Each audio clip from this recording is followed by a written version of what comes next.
Friends, मैं देवेन आर्य और आज के वीडियो में हम बात करेंगे quarterly exam 2023 class 11th subject English के पेपर के सॉल्यूशन के बारे में, जो कि आपका 80 मार्क्स का था। सबसे पहले हम देखते हैं सेक्शन ए में, जिसमें एक आंसर पैसेज आया था और 10 क्वेश्चन आए थे। 10 क्वेश्चन आपको करना था।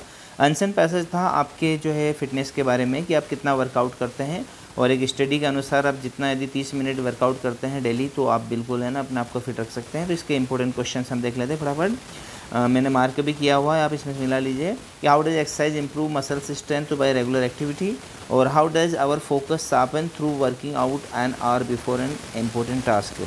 यदि हम फोकस करना चाहते हैं किसी चीज़ के बारे में, तो यदि हम है ना जो है किसी भी चीज़ को करने से पहले यदि वर्कआउट करते हैं है ना, तो उस पर फोकस ज़्यादा रहता है हमारा। थर्ड है what does endorphins improve. Endorphins को कैसे इंप्रूव कर सकते हैं, तो functioning of brain, blocking distraction और इंक्रीजिंग कॉन्सेंट्रेशन, तीनों ही चीज़ें होती है, इसलिए आएगा all of these. How is memory improved. यदि हम मेमोरी को इंप्रूव करना चाहते हैं तो क्या कर सकते हैं, तो बाय रेगुलर वर्कआउट कर सकते हैं। और पांचवा है what does the word endurance in the passage में। एंड्योरेंस का अर्थ क्या होता है, एंड्योरेंस का अर्थ होता है एबिलिटी टू कंटिन्यू, ठीक है, किसी चीज़ को जारी रखना। What is the main idea of the passage, importance of physical exercise, और which of the following is true about the passage. Passage के बारे में कौन सी सत्य है, तो बी और सी आपकी दोनों सत्य। बी में क्या है, exercise keep a person active, exercise person को एक्टिव रखता है और हमारी मेमोरी को सुधारता है, ठीक है।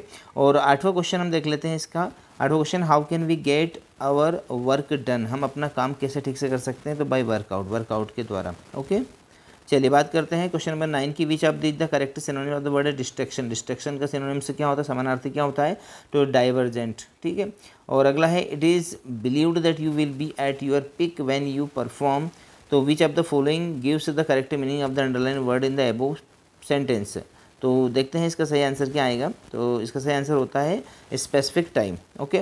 क्वेश्चन सेकंड में आपको क्या करना था, इस पैसेज को पढ़ना था, पैराग्राफ को नोट से बनाना था, टाइटल लिखना था। तो आप यदि है ना वीडियो को मेरे देखते हैं तो आपको नोट बनाना और टाइटल लिखना डेफिनेटली आता होगा। सेक्शन बी की बात करें, you are the member of school eco club. आपको एक नोटिस बनाना था कि बच्चों को ट्री प्लांटेशन ड्राइव के बारे में बताना है कि किस दिन हम ट्री प्लांटेशन करने वाले हैं। तो नोटिस बहुत इंपॉर्टेंट है, मैंने पहले भी आपको नोटिस बताए हुए हैं। इसके अथवा में you are Mohan, student of government MGHS Bhopal, your school is going to organise a blood donation camp, design and attractive poster. इसके बारे में मैंने आपको बताया है ना, ब्लड डोनेशन कैंप के बारे में। और चौथा क्वेश्चन था कि आप कलेक्टर को पत्र लिखिए कि है ना lake of facility mall functioning या गवर्नमेंट हॉस्पिटल में आपके एरिया में। ये भी मैंने डेफिनेटली अपने चैनल पर उपलब्ध करवाया है और आपको भेजा भी है, तो आप उसको जरूर देखिएगा। इसके अथवा में है कि आप जो है अपने यंगर ब्रदर को, छोटे भाई को है ना एक पत्र लिखिए जो उज्जैन में रहता है, और आपने कहीं हिल स्टेशन पर घूमने गए थे जैसे पचमढ़ी वगैरह पे, वहाँ का एक्सपीरियंस आपको उसके साथ शेयर करना है, ठीक है। पांचवा क्वेश्चन है importance of protecting trees, benefits of modern technology, importance of games sports. इनमें से किसी एक टॉपिक के ऊपर आपको आर्टिकल लिखना था 120 शब्दों में, यानी निबंध लिखना था छोटा छोटा, ठीक है। इसके अथवा में आप इंटर स्कूल डिबेट कंपटीशन के बारे में एक रिपोर्ट तैयार कर सकते हैं, वो भी मैंने आपको अपने चैनल पर उपलब्ध करवाई है। सेक्शन सी की बात करें ग्रामर के बारे में, तो देख लीजिए सॉरी, दे आर वॉचिंग, तो इसमें ए आएगा। दिस इज द मैन, यहाँ पर आएगा हुज नेम इज रिटन, और दे वेंट, और चौथा है द वोल क्लास, ठीक है। The weather was cold but there was no wind, she was born and brought up at Ambala, और इफ सी वेयर आएगा इसमें। अब सोचिए वेयर क्यों आएगा, वेयर इसलिए आएगा कि जब भी हम कोई कल्पना करते हैं कि यदि मैं प्रधानमंत्री होता, यदि मैं पक्षी होता, तो उसमें सभी के साथ में वेयर लगाना पड़ता है, ओके।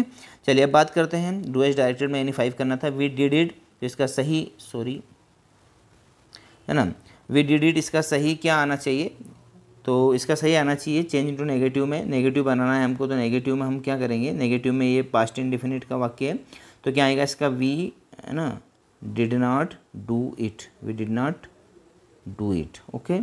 चलिए सेकंड वाले में आपको क्या करना था, रीअरेंज करना था, तो इसमें रीअरेंज हो जाएगा an apple a day keeps the doctor away, ठीक है। थर्ड वाले में ही स्लीपिंग फॉर 3 आवर्स, इसको करेक्ट करना था, तो करेक्ट क्या आएगा इसमें, अपने को इज हटा के क्या लगाना है, हैज बिन लगाना है।